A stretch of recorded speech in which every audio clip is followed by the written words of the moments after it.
hayi sizobashayela mina ngizoyishaya. Yes, there is Wi-Fi. Please ask for you. Let me get the Wi-Fi password number. for-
I've asked for the Wi-Fi for them to put it there on the screen.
Good afternoon, Good afternoon, everyone. We're about to start. Can we please just close the door there at the back and here in front? The restrooms, I'm sure everyone was told that they are on your right as you come in. It's for female and males. And in case of emergency, we run here by the pool. Thank you very much. Good afternoon to our president of Mawusa, Comrade Robert Nwedo. I greet the former Secretary General of uMkhonto Wesizwe Party, Comrade Floyd Shivambu. I greet the members of the media, comrades and fellow South Africans. This marks an official opening of the press conference. Thank you for being here during this important time in our nation, the Youth Month, when we honor Amaqhawe namaqhawekazi of 1976 generation, and we remember Kliptown of 1955, when the Freedom Charter was adopted. These moments remind us that the struggle of the prosperity of the African people is far from over. It is this spirit that we welcome a leader who has carried these struggles forward with boldness and strong values, the former Secretary General of uMkhonto Wesizwe Party. A dedicated servant of the people, a sharp political mind, a strong voice for the poor, the youth, working class, and elderly. Comrade Floyd Shivambu is a leader who stands firm in what he believes, who works very hard to bring the real change, and he leads through action. A leader who has never been afraid to challenge injustice, no matter the cost. Comrade Shivambu, the nation has been waiting for this moment. Please come forward. Thank you. No, I have to take off this cap because so that I can be seen properly and and be much more visible. Not the no, it's this cap, but it's a relevant. Thank you very much, Comrade Nolu Babalo Mtinga, who has volunteered to assist us in terms of this process, and want to also acknowledge the president of Manda Ashu Workers Union of South Africa, which I'm a volunteer of. I'm a volunteer of Mawusa, a union that organizes workers, community workers, and workers that are organized under the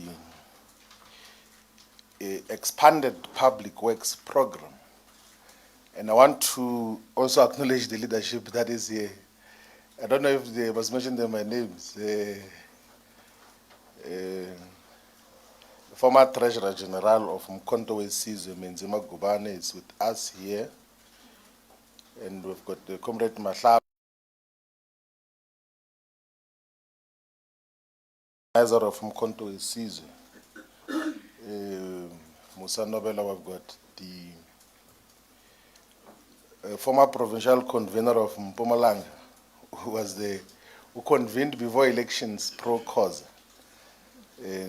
Not those who came after elections in terms of the work.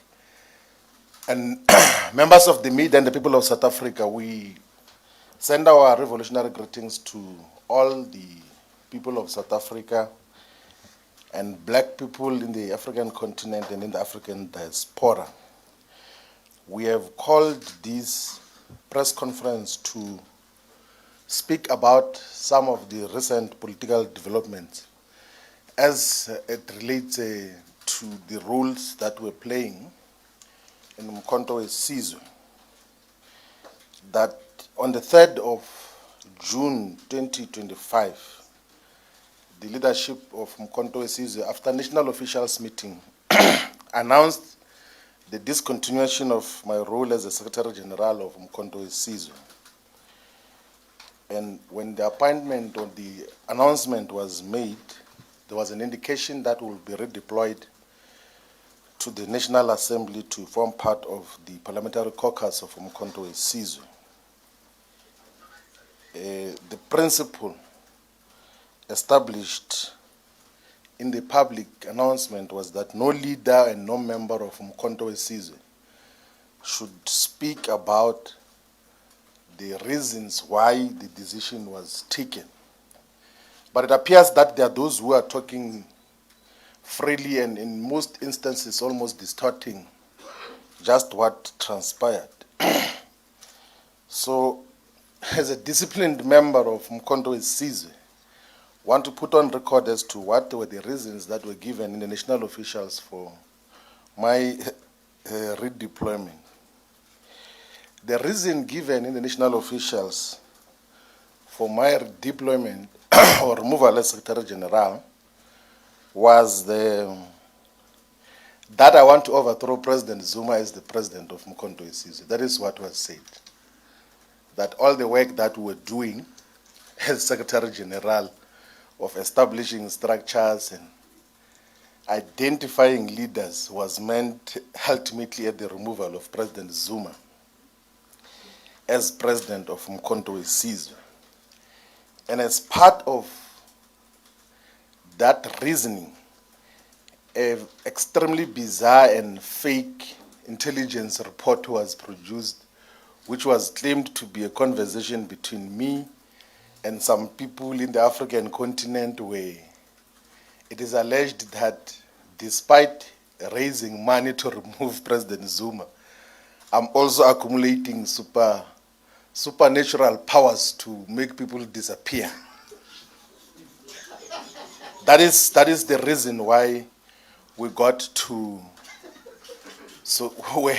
deal with superstitious issues as the basis of what happens, that there's apparently a head which I was going to be given to give to someone, and some people were going to die so that I can become president of uMkhonto Wesizwe. That was the intelligence report which were rejected with contempt and said that that is absolute rubbish, and said that if anyone claims to have my WhatsApp conversations, I can hand over my phone. I even offered in the meeting that take my phone and check not only the messages that you claim were about the removal of President Zuma, also check any other message about anything that I communicate as a leader of uMkhonto Wesizwe. Because there's a principle which I always uphold, that there is nothing that I do privately that I cannot own up publicly. Nothing, including personal relations. There's nothing that I will ever do privately which we cannot own up publicly. And we accepted the redeployment to Parliament with those misgivings that we're going to make people disappear in order to take over the leadership of uMkhonto Wesizwe. And in a subsequent meeting post that, another fake report was presented which claims to be WhatsApp conversations between me and someone else, where I'm reported to be saying that, yeah, I'm going to use Parliament now to take over the party. And I've got money from Stellenbosch who are going to take over the party through Parliament. They are taking me closer to where we're going to take power. And as a result, a decision was taken which was not yet communicated, that even this thing of Parliament must not happen. In fact, the former Secretary General, which is myself, must be expelled from the organization. A letter was written and was put in the briefcase of the president, who said that he's going to dispatch it as and when he feels like to discontinue my membership of uMkhonto Wesizwe. Those are actual facts in terms of the reason. And where does this come from? So the president of uMkhonto Wesizwe, whom I dearly and so deeply respect, is surrounded by political scoundrels who opportunistically use his kindness, sometimes gullibility that comes with age, to write down fake intelligence report to influence him towards wrong directions. And the reason they do that is because they want to steal money from Wesizwe. And they are doing so now. Withdrawal of not less than 7 million rand every month from the organizational coffers. That is what defines, and that is what, and we're talking about this because we raised it internally that stop what you are doing, because you're going to get the party deregistered as a political party, because there's no sound reason on what has been happening, and it's things that we can prove beyond any reasonable doubt, not because it's things that we can change, and it's things that you cannot fake. And for that reason, when we raise every TG who has ever raised that got to be removed as leadership of uMkhonto Wesizwe. And there's no TG who has resigned as uMkhonto Wesizwe. All of them were removed to then deal with scoundrels who surround President Zuma to steal money of the organization. I carried my responsibilities as a leader of uMkhonto Wesizwe with utmost respect and respected everyone. Led with the collective the process of drafting the constitution and other foundational documents of the organization. Set up structures as part of a collective effort. Got to institutionalize the MK Women's League, the Youth League, the Students' Movement, the MK Interreligious Movement, which in the past used to exist as separate organizations of the South African Interfaith Religious Council, MK Religious Desk, Abelaphi Bendabuko, and various other organizations, interfaith, and then we got to unite them to have one organization. We got to even have to formalize the relations between uMkhonto Wesizwe and the Progressive Civic Congress, and formalize the relationship with MK and MK professionals and MK medics. So there's a lot of commendable work which was done by MK medics, a group of medical doctors and health practitioners who were going to communities to offer healthcare services. And in the process of doing that, every day, the political scoundrels work endlessly to speak negatively about the work that we're doing. I was saying, actually, I said it in the national officials meeting, because we can't hold that meeting in private, even when people are talking now, that in December 2024, there was a statement written to remove me as a Secretary General on the basis that I'm about to announce a political party with Tokyo Zihwale and Lindo Zisulu, whom I have never spoken to about anything. Draft statement and was even shared with me that remove him today because he is going to form a political party. And that is full-time work that is dedicated on everything that you do. When you sit down, it's a problem. When you stand up, it's a problem. When you go out, it's a problem. When you come in, it's a problem every day. Because those who surround him have got evil intentions in terms of what got to happen. I've got tremendous respect for President Zuma. I think that in the few close working relationship that we've got to maintain and work with now, I think I've learned more in the 6 months than I learned in the 10 years I was Deputy President of uMkhonto Wesizwe, of the EFF. I learned more as a member of uMkhonto Wesizwe than I learned as a Deputy President of the EFF.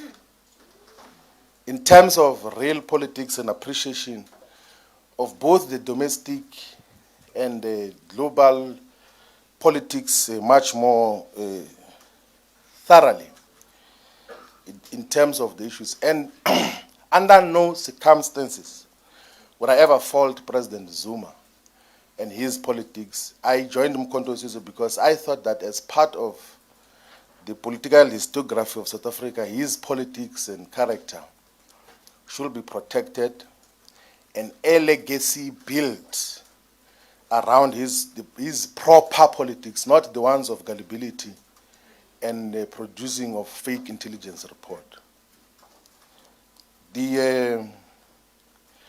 Since the decision to remove ourselves as Secretary General took place, there have been a lot of ordinary South Africans from all corners of the country.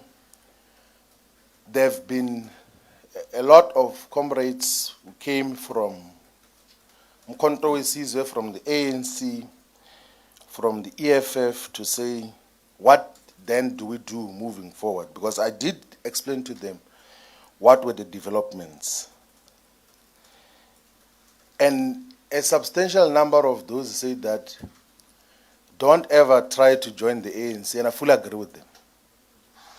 That will never join the ANC. It's directionless, it doesn't know what it's doing, it's in collaboration with the white system now. And there are those who said, don't ever join or rejoin the economic freedom fighters because it's a cult. And I agree with them. There is no space for sound ideological reasoning, and there's no self-respecting person who can join both the ANC and the EFF. I agree with that fully. And there are those who said that there's fundamental weaknesses with uMkhonto Wesizwe, that the organization seems to be run by a family and seems to be inconsistent on issues of discipline, seems to be directionless and sometimes takes conservative and reactionary positions. I say that part of the reasons why we joined uMkhonto Wesizwe, we could observe from far that we can't allow in South Africa a political organization that can become a tribalist and regional organization with such influence. Instead of throwing insults at MK, we have to play a role in contributing to its ideological character and politics and direction. And I think that we did successfully in terms of what happened. Now, these several observations about the organization of uMkhonto Wesizwe. Some are correct, some I will reserve my observations on because I can't abuse the fact that I occupied a very senior role and had access to almost every development that happens there. But those who want to hear my views privately, we can speak about that, but I will never abuse the fact that there's a role that we played. I did that when I left the EFF, that I said I will never speak bad about the EFF when I was MK, and I never did. And I will never speak bad about the MK. I will never demonize its perspective. But also of those who came, there are those who said that we should form a political party or a political movement to contest the 2026 and 2029 elections. My view about the formation of a political party is that a political party must never be founded by an individual.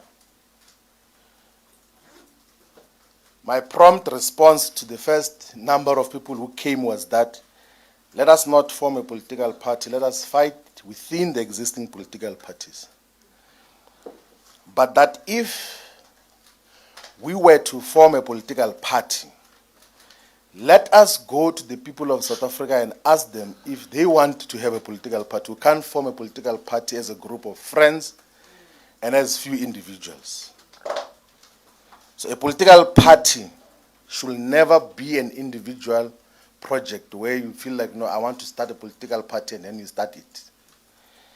It must never be a family project. It's very dangerous to have political parties which are family run. A political party must not be a tribal or ethnic project. In South Africa of today, a political party must not be regional, must not even be a provincial party. A political party must not be a platform for self-enrichment. It must not be a fiefdom. It must not be a cult. If anything, a political party should be a fighting instrument and vehicle for the people of South Africa, must deeply espouse the principles of democracy and democratic consultations in terms of how decisions are taken. must be transparent and must be accountable in the work that it does.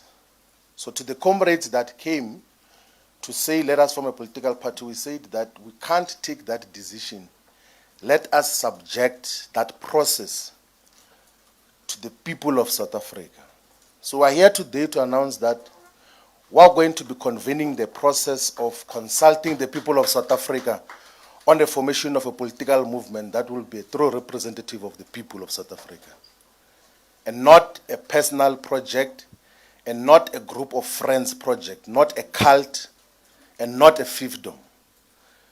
So over the next few months, we will be consulting all the traditional leaders, we will be consulting all the church leaders, religious leaders in different institutions. We will be seeking the views and opinions of all the manifestations of the Zion Christian Church, of the Nazareth Baptist Church, of the IPCC, of the 12 Apostle Church in Christ, of the 12 Apostle Church in Trinity, of the Bantu Church of Christ, and all the charismatic churches. We will be seeking opinions as well of prominent leaders of society and the people that we have access to. Pastors Matebula, Pastor Bishop, Archbishop Zondo, Malumani Musasono, Giet Kosa, Pastor Bishop Don Phillips. We will be seeking the wisdom of prominent South Africans, inclusive of Dr. Ivan Koza, of Dr. Patrice Mutsipi, of Dr. Keza Mtaung, of Dr. Michael Nkuna. We will be seeking opinions of different sectors of society as to, is there a need to form a political party? That is the first question that we're going to ask. That if yes, what should be the values and principles of that political party? And what should distinguish that political party from the existing political parties? So those are the questions that we're going to be asking. We're also going to ask as to how should that political party be funded? So those are the questions that we're going to be asking different communities and constituencies across South Africa. It's not the first time that I'm engaged in a process similar to what we're going to be dealing with now. When I was a leader of the ANC Youth League, having spent 5 years in the national leadership of the ANC Youth League, and strongly believed that time that there was a suppression of the struggle for economic freedom in our lifetime. I began in 2012, when I was still a member of the ANC, to publicly write that perhaps the struggle for economic freedom in our lifetime should exist as a separate organization outside of the ANC. And then in March of 2013, I wrote a perspective as to why a political party should be founded. And that perspective is found is within the founding manifesto of the economic freedom fighters. And everyone else who came after that perspective joined that perspective and believed as to what we got to do. And of course, we got to discontinue our association with the EFF for various reasons, which if some were to speak about publicly, will cause collateral damages to families, to households, to people, because it will also speak to character, and that's some of the things that are not worth speaking about publicly. So we will be going to all the people of South Africa to consult in all the regions of South Africa. In KwaZulu-Natal, we're going to be going to Mkhanyaku, there to Zululand, to Ilembe, to Ugu, to eThekwini, Amajuba, Mzinyathi, Thukela, Mgungundlovu, to King Tetwayo, to Herigwala. In the Eastern Cape, we're going to start here in Jokabe region and go to Komani and Chris Hani. We're going to go to OR Tambo in Mthatha, to Alfred Nzo in Mount Frere. We'll go to speak to the people of Amatole, one of the poorest districts in the Eastern Cape, which includes Mbashe, Ngusha, and Mnguma. We're going to speak to the people of Buffalo City. who are still having and confronted by lots of developmental challenges in Duncan village and all the areas. We're going to be speaking to the people of Sarah Bartman, one of the neglected areas of the Eastern Cape, municipalities of Blue Crane, with a small town called Cook House, of the people of Sandys River Valley, of Dlambe. We're going to be speaking to the people of Nelson Mandela Bay Municipality. In the Northwest Province, we're going to be consulting with the municipalities which are named after the doctors of Ngaka Mudiri Mulema, of Dr. Ruth Sukhomotsi Mompati, of Dr. K.K. Kaunda, of Bojanala. We'll be speaking to all the people of the Northern Cape, in Francis Bard, in one of the most underdeveloped regions of Pixley Kaseme. We're going to be speaking to ZF Mkau, members to Namaka, to the communities of John Taole, Haitsewe region, which is still facing a lot of super exploitation by those who are operating the mineral resources. Here in Gauteng province, we are going to be speaking to the people of Johannesburg, of course, with a dysfunctional municipality. We're going to be speaking to the people of Ekurhuleni and people of Sidibeng, of West Rand, of Tshwane. In the Free State, we're going to be speaking to the people of Ezilidabi, of Lujweleputsa, of Mangaung, of Mufutsagana, of Karip. All the three municipalities of Karip are dysfunctional. We're going to be speaking to the people of the Western Cape, in Cape Metro, in Southern Cape, in Cape Winelands, in West Coast, in Central Karoo and Overberg. Itaba kaya bolabula na bantu bele Limpopo bele kaya.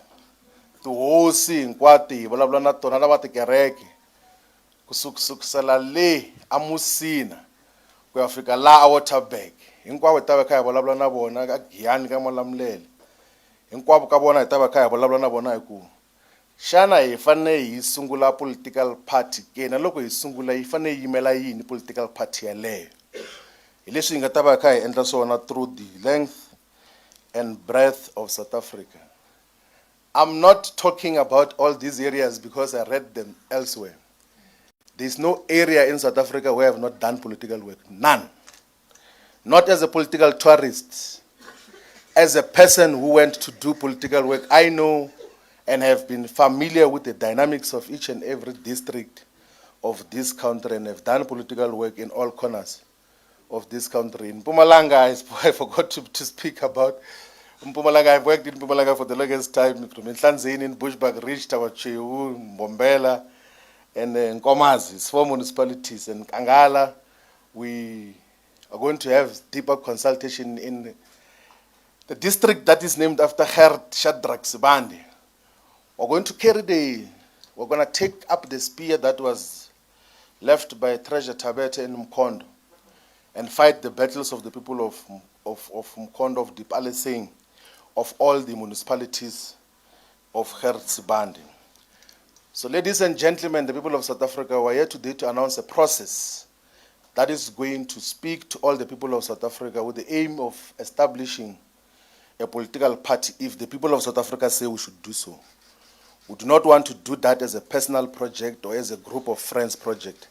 It must be a party that is owned by the people of South Africa. So that is basically what we had called this press conference to communicate, and we will be going to the ground to speak to the people. We'll be talking to young people via social media platforms and other media platforms. We'll provide platforms as to how the engagements are going to happen. We are going to next week announce the leadership core that is going to be responsible for the consultation process. And that leadership will be coming from all the provinces of South Africa, will be properly gender balanced, and not just a group of men or boys. It will be a combination of different skills and capacities so that we're able to listen much more attentively to all the people of South Africa. We thank you very much for having attended this otherwise intimate briefing on what we had to deal with. Thank you very much.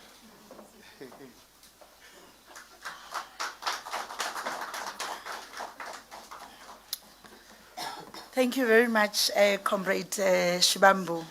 Now we're going to be taking questions. All right, I'm going to start there at the back, and then I'm going to come forward. 2 questions per person. So, You can take 25 hands. 5, ne? 5 per person, okay. No, 5 questions. Yeah. 5 hands. 5 hands, okay. All right, let me just give numbers. You'll be number 1 there at the back. Number 2 with the green. Number 3, the lady. Number 4, and then number 5. Thank you. Thank you so much. I'm Howell Magolero from UFM. Floyd, you know, it would seem that you've already decided to form the party when you are saying you are announcing an interim core. What about your credibility? I mean, you've embarked on this. I remember the famous "what is to be done" question when you said you were consulting South Africans for the formation of the EFF, which today you are trashing. And when you joined MK, you said that was the most solid decision. And when MK announced your demotion at the time and said this man embarked on a trip to Bushiri, you accepted that that was a reason, that you had gone there without the knowledge of the party and so on. Why must South Africans still believe you in light of what happened and not think that you are starting this thing because you do not want to serve as an ordinary member in a party? Thank you. Good morning. My name is Sintebu. I'm with the SAPC. Mr. Shivambu, you're saying that you'll be embarking on a process to form a new political party if the people of South Africa give you that go ahead. Does that mean today you've parted ways with the MK party despite the fact that you're wearing the MKP cap? And secondly, what are you saying to those people who are saying mushrooming of black political parties, in fact, are just meant to divide the black vote?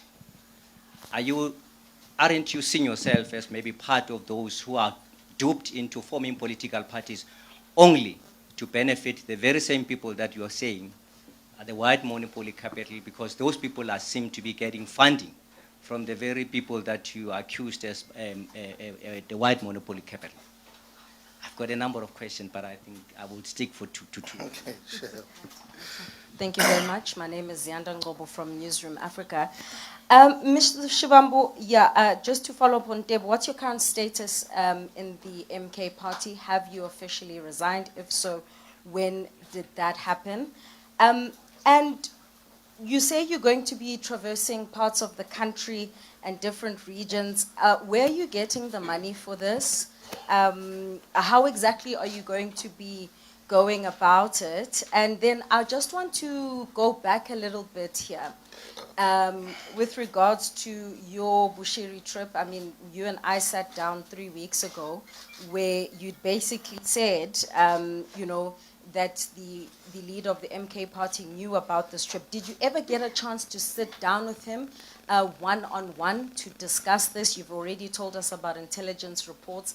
What did he say to you with regards to these intelligence reports? Because he seemed very upset during those Youth Day rallies. So maybe take us into your confidence, because it links to the credibility question that's been asked, because you had told me that you would never resign from the MK party. So please take us into your confidence in terms of that decision-making process. Yeah, I'll leave it there for now. Here from African Times. I actually wanted to ask the same question, that have you officially resigned? Oh, okay. Okay, Namazulu Moyo here from African Times. I actually wanted to ask the same question, that have you officially resigned from the MK party? And also, you're talking about organizing people that are going to be approaching citizens from next week. How long does it take? Why is it so fast? Have you been in this process for a long time already, or what? Thank you.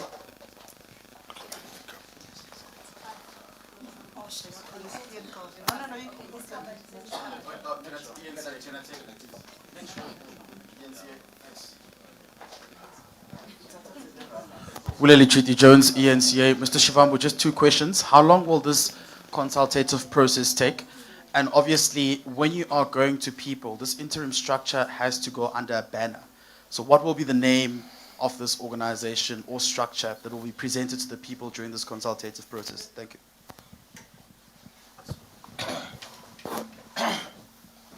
No, thank you very much for the questions. I have not resigned from uMkhonto Wesizwe, and I will never resign from uMkhonto Wesizwe.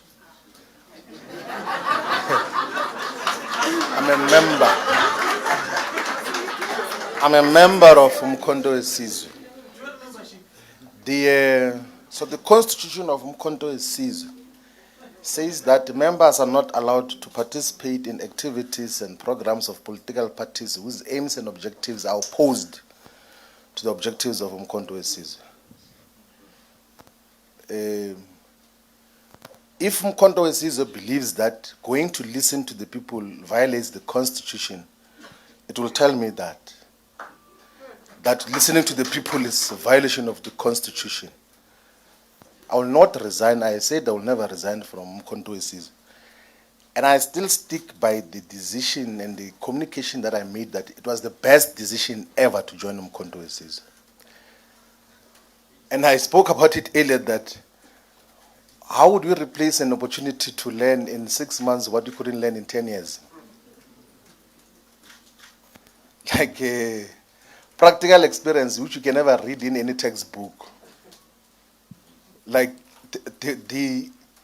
and I knew from the beginning, from day one, that here we're about to start a journey of deep learning and understanding just what are the dynamics of South Africa's politics, not from a textbook point of view, or from social media point of view, because there are political leaders who are guided by social media and think trending on social media makes them relevant. Win all elections in social media, but on the ground they are nothing. So that is basically what we're dealing with. We're not dividing black political parties in table. We are listening to people, and they will tell us if there is a need for a political party. So if majority, and genuinely so, if majority of the people say that there's no need to form a political party, we will humbly listen to that and take advice from that point of view.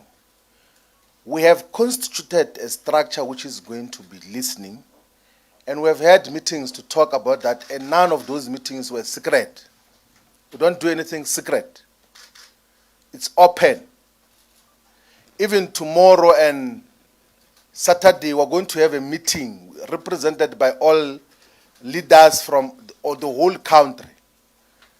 Some are members of the ANC, some are members of the EFF, some are members of the MK. And there's nothing wrong with people meeting to say we're going to listen to people. If their parties have got a problem with their members going to listen to people, then it's their own issue. So listening we're going to do. And if our organizations think that listening is a crime, it's wrong, then they will tell us that it's wrong in terms of those issues. Where am I going to get the money to travel? You know, Zianda, for my 6 months as uMkhonto Wesizwe national organizer and secretary general, I've never used the money of uMkhonto Wesizwe to travel from any place to another place. Not once. Even when we travel out of the country. Because I be able to persuade people to contribute for travel. And I purposefully did that. Like I never got to be dependent on uMkhonto Wesizwe on anything. And I said that in the meeting, that I didn't come to suck blood of uMkhonto Wesizwe's resources. And that is, we will be able to move from point A to B. If we run out of petrol, we will check if we can be borrowed money to pour petrol. if there is no petrol, we'll hike. We'll stand on the street and say, this way we're going to Mthatha. And then go and speak to the people. That is what we're going to do. But moving from point A to B, we'll be able to move in terms of how the process is going to happen. So the leadership collective that is going to meet, which is not a secret, is going to determine the program of action, the length and the process of consultation, and then we will be able to deal with these issues. Now, comrades, this thing is simple. Don't do things that you don't believe in. And don't associate with projects that you don't believe in. Never ever sacrifice principle on the altar of political convenience. It doesn't matter what happens. It doesn't matter if that is going to break friendship and people that you have known the rest of your life, brotherhood and all of those things there. If principle is broken, you disassociate from it, and decisively so. But in doing so, sometimes you must be considerate of some of the personal circumstances of some of the people that you're dealing with. So that is basically it, that you must never associate with unprincipled positions. You must always stick to principles as to how you deal with politics. These things of, I'm just there because I'm there for salary purposes and for income. What do? Go to leaders of the ANC on the corners and say, but what is this thing that they're doing? They will tell you that that Ramaphosa is nonsense. That Ramaphosa is misleading us. But they won't tell him. Go to EFF people and they will tell you their own characterization of the leader of the organization and what is happening there. But they don't have the courage to tell him. Same in MK. And we can't have political culture like that. We must be able to, when you raise issues internally sharply, you don't have to go and gossip about it anyway. Now all the issues and concerns that I heard about MK, I raised internally. Even against all odds, there is an opportunity to raise an issue about wrongdoing, I would speak and clearly speak against the untouchables there. People who take drugs and tweet at night and insult us. And we'll confront them and say, what is this about? And that is basically how we deal with these issues in terms of what happens. We'll never tiptoe around anyone in terms of principles. Always protect principle on how we deal with these issues. Thank you very much.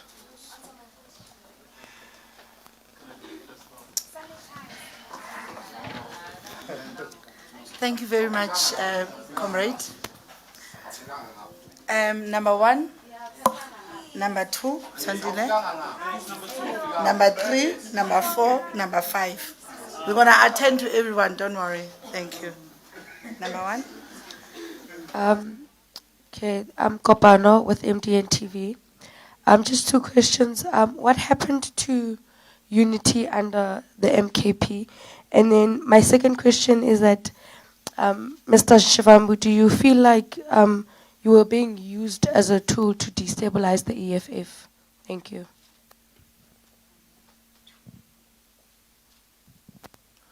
Mzwane Lembeja from the SABC. Mr. Shivambu, you're talking about people stealing money, people doing all wrong things, and people looking to get you removed, writing all those reports. So who are those people? And then next one, let me just ask yours as well. It's the question about When last did you speak to former President Zuma? Does he know about this briefing? And given what you have said about him, you've actually, on the podium, indicated that you have deep respect for him because you say you have learned, what you learned in 6 months is something you couldn't have learned in 10 years. So clearly, some deep respect there. So have you taken him into confidence about this process? What did he say? And when last did you speak to him? No, thank you very much. My name is Lunga Mzangwe. I'm from the Mail and Guardian. I'm from the Mail and Guardian.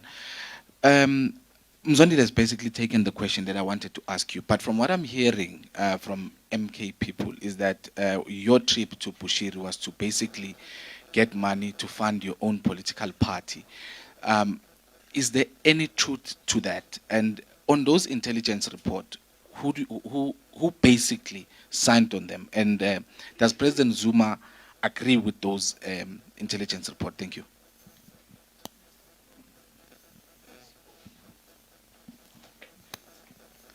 Good day, Nkosinathi Shazi from Power FM News.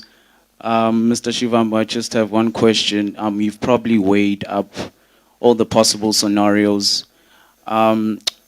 Are you ready for the consequences on if the people say we do not want a political party, you reporting back to uMkhonto Wesizwe? And my second question, if the people do want a political party, could this be the start of your new solo personal political journey? Now, of course, in that context, what I mean is when you were at the EFF, you're always seen as the number 2 of uMalema, despite being the brains of the EFF. You came into uMkhonto Wesizwe, a national organizer, secretary general. You've described them as an ethnic party. You've been demoted to parliament as a member of parliament. So is this your moment, your defining moment in politics where you say, you know what, I'm ready to do this alone. I'm ready to go at it despite my circumstances. Thank you very much. Good afternoon. Is it on? Good afternoon. My name is Sisanda Mbolekwa from the Sunday Times. Mr. Shivambu, for clarity, the decision to move from the EFF to the MK party, you called it the best and the sound or solid decision. I'm asking you if you do not regret that moment, reflecting upon where we are today. And secondly, you say that you're going to retain your membership of uMkhonto Wesizwe party. Can we reasonably expect South Africans and the electorate to take the MK party seriously as a political vehicle when it's been consistently characterized by chaos and fiefdom around President Zuma? Thank you very much.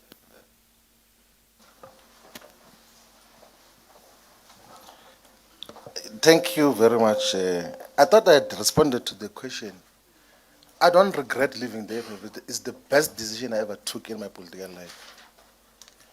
Because we're legitimating rubbish there. And there was no way that you could dedicate your intellectual muscles and work. And in practice, you realize that this thing which we said we are standing for is not principle. Check the conduct of EFF in government and what gets to legitimate such. That was the best decision ever. And everyone that we spoke to, this like they, like they were to criminalize him by saying, hey, I will never trust a person who knew that the deputy president is leaving. And then they isolate him by saying on the basis that he knew that I'm leaving. It's not only by saying it, those comrades knew, we discussed it, and we reached the same conclusion that we are not being fair to society if we say that this comrade can lead this country. All of us agreed with the people who are leading EFF now. That is basically, and that is the reality of the situation. The people who are leading EFF, now, all of us were unanimous. And then the issue was, what do we do? If I wanted to destabilize, someone is asking, were you sponsored to destabilize the EFF? If I wanted to destabilize the EFF, I could have started a faction inside and caused interactions and this. Well, then the decision was, like, let me not destabilize the EFF, let me leave. I never spoke about the EFF anyway. And also in respect of the responsibilities that I had, that if I was national organizer or secretary general and then speak about the EFF, it was going to be confused as if I'm speaking on those platforms on behalf of the organization. In terms of how we got to deal with those, part of, although there were dynamics, like part of the things which I used to appreciate about the EFF was that I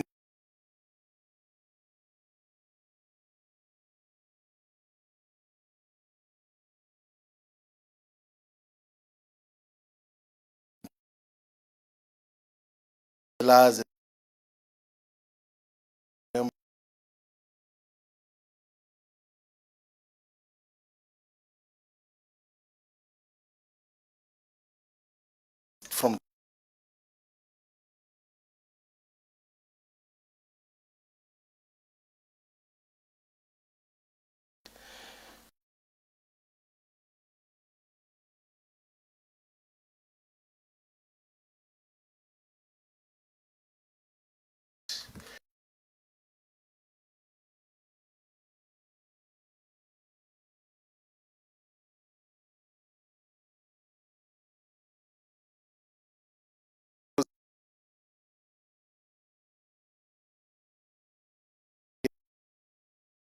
I didn't sit in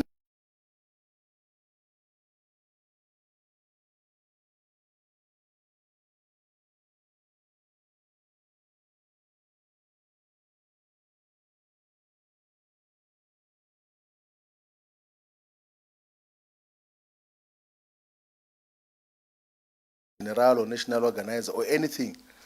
Not once did I go and speak to President Zuma and say, please don't remove me as SG here, I'm the best and everything else there.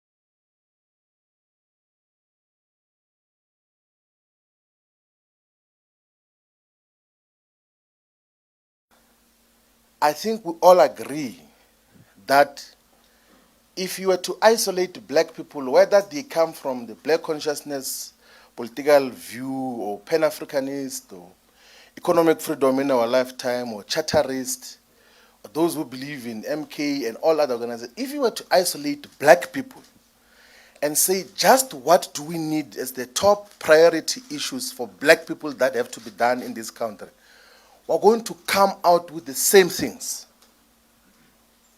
The people of South Africa, in terms of aspirations and interests, are not divided.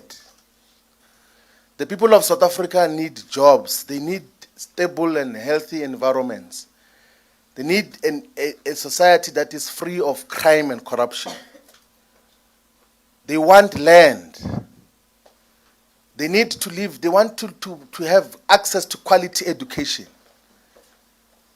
The black people are not divided in terms of aspirations.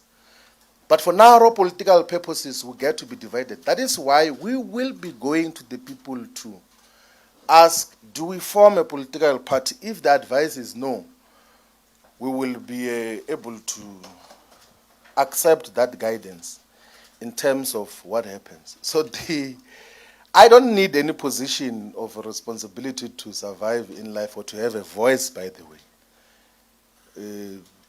I don't need to be a president or secretary general to have a voice. Actually, my voice is much more clearer when I speak without any position of responsibility. So possibly most of you have never heard me speak openly about many issues because I respected the positions that I have. As a deputy president, I couldn't say certain things. As a national organizer, I couldn't say certain things. As a secretary general, I could say certain things, but now I can make open observations about just what is happening. Perhaps even without a position, my voice will be much more amplified in terms of how we push for the agenda of the return of our land. I last spoke to President Zuma on the day when we had a press conference in Durban, and I said to him, thank you very much, Comrade President, for having given me the opportunity to lead and for entrusting me with the responsibility to be national organizer and secretary general. I really appreciate And then the other thing I said was that if this deployment to Parliament, I think for stability of the organization, I can still add value to the organization even as an ordinary member of the National High Command and then contribute to its growth. That is what I said to the last conversation which we had with President Zuma. I did explain the issue and reminded President Zuma of the conversations on what ended up with the Malawi trip. And throughout my explanation and reminding him of our conversation in Namibia, he agreed to that. He says, "Ngakhumbula." When the DSG sitting next to me was even saying, wrote me a note that you are safe, they won't do anything to you. Then I was asked to leave the meeting, and then the meeting remained there. And then they said, I don't believe anything that he said. He wants to take over the organization. Actually, we must go and reverse all the decisions that he has taken. Let's disband all the structures. Let's reverse everything, including the constitution. I said, people can do whatever they want to do. We played our part.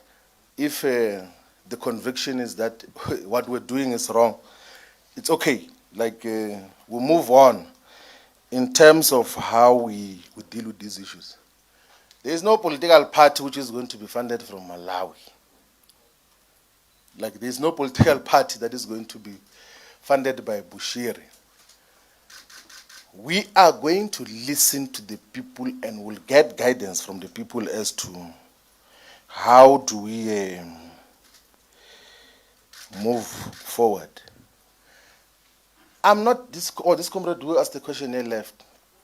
I'm not starting any solo project. We must stop these things that political parties are personal projects, like a music band, Brenda Fassie and the Black Dudes. That if Brenda Fassie is not there, the Black Dudes can't operate. A political party can't have that character. But you have got political organizations in this country which are like Brenda Fassie and the Black Dudes. Where if Brenda Fassie is not there, the Black Dudes are not there. We can't have an organization like that.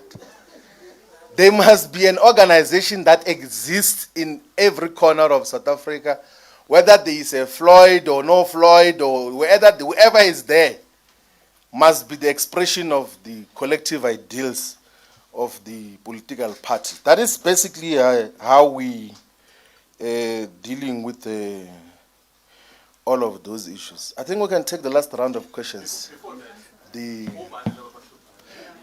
I don't want to talk about that. Yeah. I don't want to talk about that. Maybe when we do a one-to-one interview, I'll tip you. Mzandile, me and you are together. And Zian. Sure. Thank you, Comrade Shivambu. Another round. We'll go one. And then 2, 3, 4. There at the back, Mr. Afro. 5, and then we'll go with you, and then you. Thank you. Okay, we go. We gave you a chance now. Okay, you the last one. Thank you. Thank you. Molweni nonke, Kamalam Gunziki Mazwai from the Moya podcast. So, Floyd, you did say that you don't want to be surrounded by yes men, right? And I want to find out that a lot of people were complaining about it being difficult to work with you on a personal level. And I want to know which part you hold yourself accountable to, and if you feel as if there is some personality dynamics that you need to work on yourself, perhaps to be a better leader, to be able to connect with people, or you think it's just all rubbish. And then abantu bafuna ukwazi uba uDudu ebekuthukela ntoni that night. Enkosi.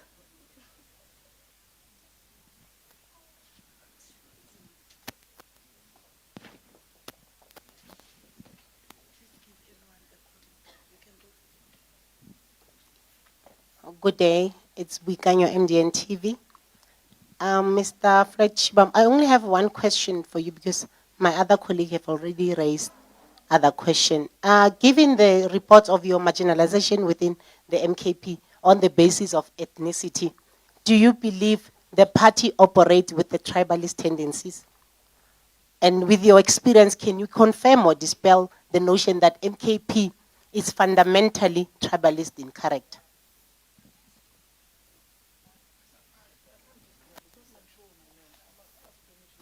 You can talk. Hi, I'm Amanda Koza from News24. Mr. Shivambu, I just wanted to know what will happen in the event that MK comes out later saying that you're expelled, if they decide to expel you this afternoon, having said everything that you've said.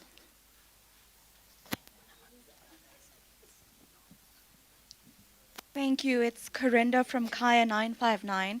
I'd just like to confirm, would this briefing be the first time that other members of MKP are hearing about your plans to try and launch another party, including the former president?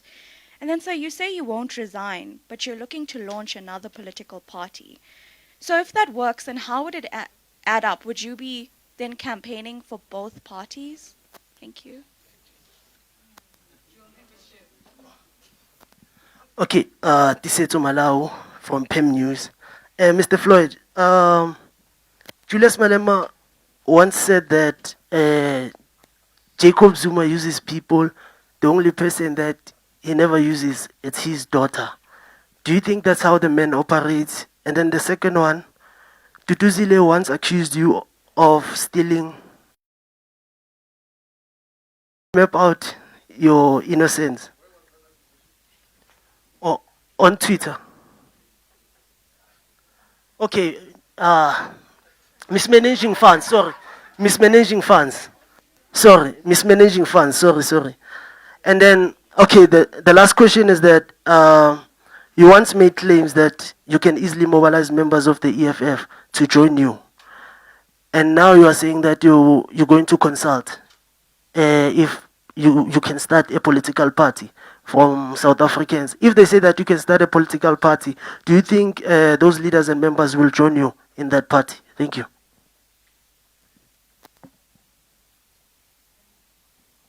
It's you. The lady with the, yeah. All right, my name is Thando Mayeko and I'm from the Business Day.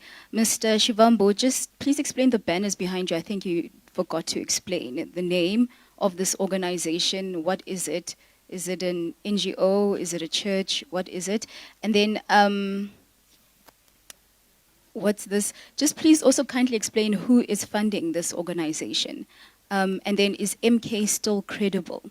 And then just going back on your accusations of an intelligence report that was used against you by the MK national officials.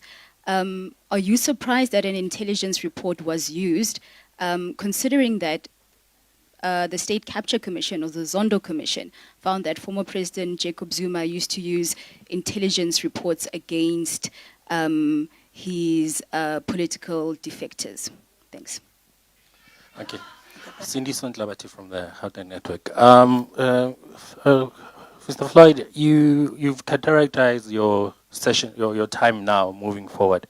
And I would greatly like to know, in terms of the perspective of the vision of the South Africa that you dream of, maybe if you can give us the ultimate end goal that this is the vision I have, or the vision we have as a collective that you are part of now, in terms of what is the South Africa that you are looking towards. Thank you.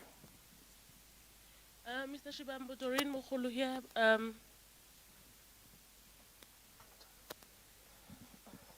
Mr. Shivambu, Doreen Mukhulu here from Scholar Africa. I just want to find out, you're speaking about fake intelligence. I want to find out, were there any power dynamics within the party, in the MK, that to a point that they had to make the fake intelligence to push you out?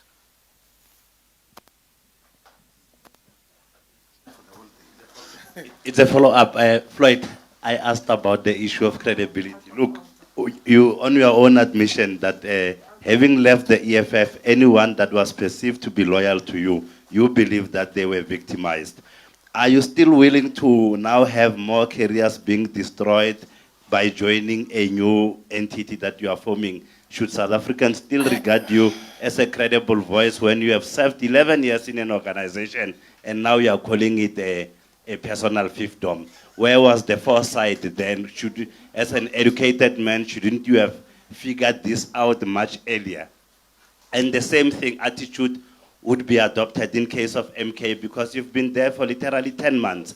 That then raises the question of your own personal judgment, that you should have foresaw that there's trouble there, that Mr. Zuma is quite elderly and gullible, as you put it. So it speaks to your own personal judgment. Thanks.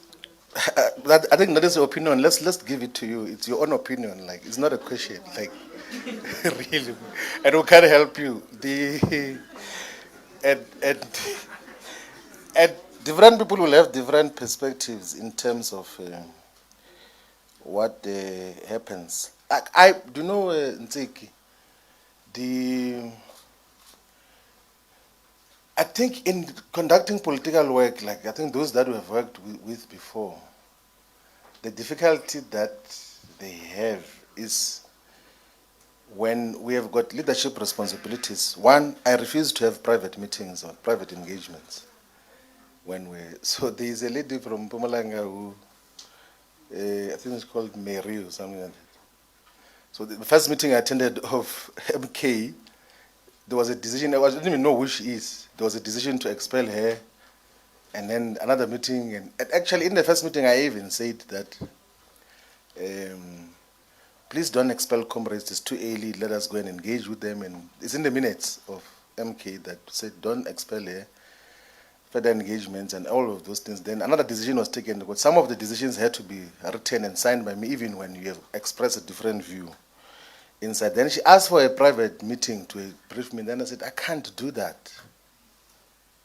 And I said it actually in the national officials meeting that majority of times, comrades would want to meet you privately and be buddy-buddy so that they are protected when they do wrong things in the organization. And that is the conduct that we got to deal with. You know, I'm very close to Mzobe. We always say that we have known each other for more than 20 years, but he was head of presidency. When I was doing wrong things, I'll write him a letter that you're not doing your work properly as head of presidency. And wrote it in an organizational report that, yes, and you will also give me criticisms as well that, hey, you're too closed up and all of those things, but that is how organizations are run. You can't run it through friendship in terms of how you then get to conduct yourselves. But if there are other issues, we can be able to listen to that. MK is not tribalist. It's not a tribalist organization. There's no tribalism. I never got to encounter tribalism. But I know there are people who mischaracterize the organization because also it was still at its formative stages. So there are people who truly believe that it's an organization to liberate Zulu-speaking people. So there will be those who will say that. And they will say that to the president. And there are those who believed that, but it's not the overall character of MK. These extremely brilliant comrades and activists that are in uMkhonto Wesizwe, who understand politics properly, organizing, mobilization, and there's never been a problem of tribalism which can be elevated. I know there was an incident now of Teniso, brilliant young man who is the leader of the MK Youth League. He made a legitimate, honest, innocent mistake about referring to Tsonga-speaking people as Shangan and everything else. For some people it lands well, for some people it doesn't land well. But I think a substantial number take it derogatory, as a derogatory reference. But he didn't mean bad, he was not doing it in a vindictive and tribalist way. I know him that Teniso is a proper comrade who has got a bright future in the politics of South Africa. So there's no tribalism in the organization. I don't agree with the analysis of Julius about President Zuma. I don't. I've got to interact with him and all of those other things. But I know there are times where I think former president or former secretary general who worked with him for the longest time in the ANC, Halima Motlanthe, I think when he did an interview with Wesizwe, he said that the limitation with President Zuma is that sometimes he can be persuaded about an issue outside of organizational structures and want to take a decision based on what was the persuasion outside of organizational structures. So that becomes a dilemma for any, particularly as a Secretary General, because once you have taken resolutions collectively, your expectation is that you must collectively communicate and defend those resolutions. And that time he has now reconsidered the decisions that were taken before, and then it then becomes difficult to move forward in terms of. I think that observation, which I share, was already communicated by former SG of the ANC, Kgalema Motlanthe, when President Zuma was in office. So that dynamic is a limitation generally, that he meets way too many people. And in the process, sometimes he meets people and then he says, and then those people interpret that as if he agreed to whatever they were saying. And that is the dynamic. But I don't agree at all that he uses people. He is trusted by the people of KwaZulu-Natal and by the people of South Africa. The genuine building was to expand the message of what he stands for. And he is not opportunist in terms of how he communicates political principle. Like even in closed spaces, there could be a... I'll give you an example, for instance, that the Moroccan embassy wanted to buy the position of MK to say that MK should support Morocco's operation over Western Sahara. And then there are those closer to him who visited Morocco, were promised money, and then they came back and said MK must agree with Morocco's operation of Western Sahara. Then when he realizes that they won't understand this, then he called me into the meeting. Then said to the Moroccan ambassador and political secretary that we are not going to agree with you. If we are going to have engagements with the Kingdom of Morocco, we must talk to the SADR here and the Polisario Front, which is the liberation movement fighting for the liberation of Western Sahara. And then we agreed on that principled positions. I wrote a letter on the 27th of March to the Polisario Front to say that the president will engage with you before he engages with Morocco, because it's now 50 years since the operation got to happen over Western Sahara by Morocco. And you saw what happened. Immediately we were suspended. What is that? Not suspended, that thing of redeployed. Then the Moroccan government issued a statement which is undersigned by uMkhonto Wesizwe to say that uMkhonto Wesizwe supports its operation over Western Sahara. No meeting to discuss that, no national high command, no officials. Someone just says, and the people who did that, it's those who went to Morocco. Like, that is basically the whole thing. Like, there's no, and in the official record, in the minutes of the National High Command, is that President Zuma is going to mediate a discussion between Western Sahara Liberation Forces and Morocco to find a settlement. It has been going in for a very long time. But after, immediately we leave, because they couldn't do that in our presence, obviously. They couldn't. Then they saw an opportunity that, yeah, now we're going to maybe press that jukebox or to sing for us. And then and you can see that statement, which is issued in the name of MK, is written by the Moroccan embassy here in South Africa, to impose a position on MK on the basis that there will be money exchanges. And that is what happens. Also, even with this, you remember when we did a press conference, Muslim Judicial Council. So part of these scoundrels, they go to speak to the Muslim Judicial Council and say, no, please go and speak to President Zuma, say to him that he must remove the SG, and that is the only basis he will give money. And then they go there and say, and you know, they are complaining. They say in that church of Shepherd Bushiri, there is 80 plus flags there. There's a flag of Israel as part of the flags there. I didn't even see the flag myself. They say no, because he was in a church where there's a flag of Israel. It means he's against Israel. No, it's against Palestine.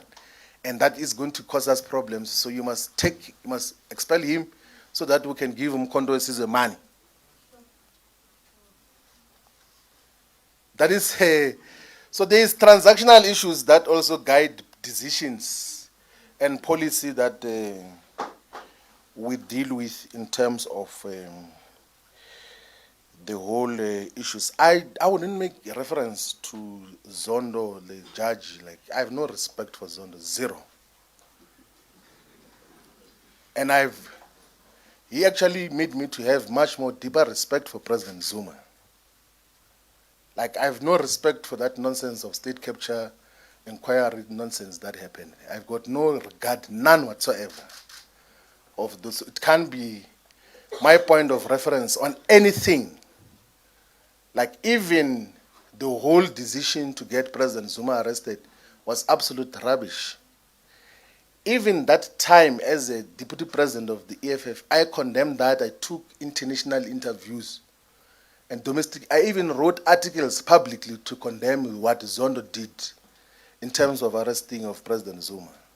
I will never make reference to that as a basis of anything else. He was used by the capitalist establishment to fight wrong battles. He was not a judge, he was just an instrument of capitalism and for wrong purposes in terms of what happens. Funding for termination of membership, so be it. It's not the first time. Like, my membership of the ANC, I was not even expelled in the ANC, I was suspended.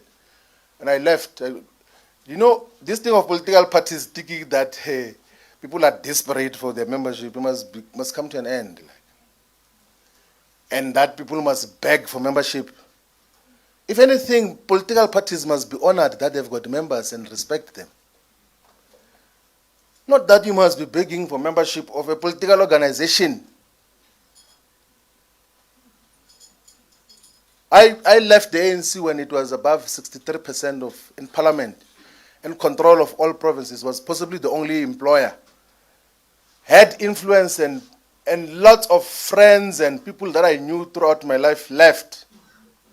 I left the ANC voluntarily when it had power. Why would I be perturbed about being expelled by uMkhonto, which doesn't have power? Like, what will be like? That is the issue. I don't beg membership of political organizations. I deal with these issues differently. You know, I used to say all the time to the DSG of Wesizwe that let's do our work.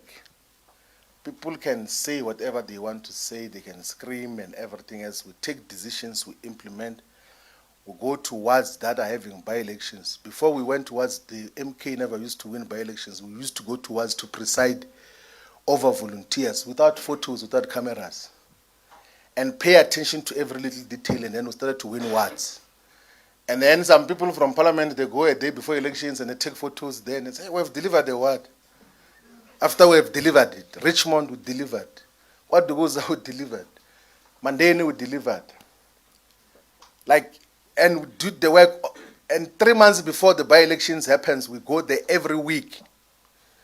And as we can't be entertaining who says what and everything. As I actually even told one of the provincial coordinators who said, hey, SJ, there are people who are talking about you here. They say you must be removed. I said, oh, man, don't ever send me such a message. Leave those things. If there's a decision to remove me, they will take it, but I'm not going to be sitting down and worried about removal and everything else. That now we take decisions and then we implement what is mandated by the collective and then build an organization on what should happen. Ladies and gentlemen, the people of South Africa, thank you very much for having listened to us speak for a very long time. We will be visiting all parts of South Africa. Next week, we're going to be announcing the leadership structure that is going to be guiding the listening process, so that we then also will be announcing just where are we going to be visiting for community engagement and interactions with our people. That is how we get to be here. Thank you very much. We are availing ourselves to be at service We are servants of the people who want to listen. If the guidance is that we must form a political party, we are going to do it decisively and lead our people towards prosperity and total emancipation. Thank you very much. Sabong.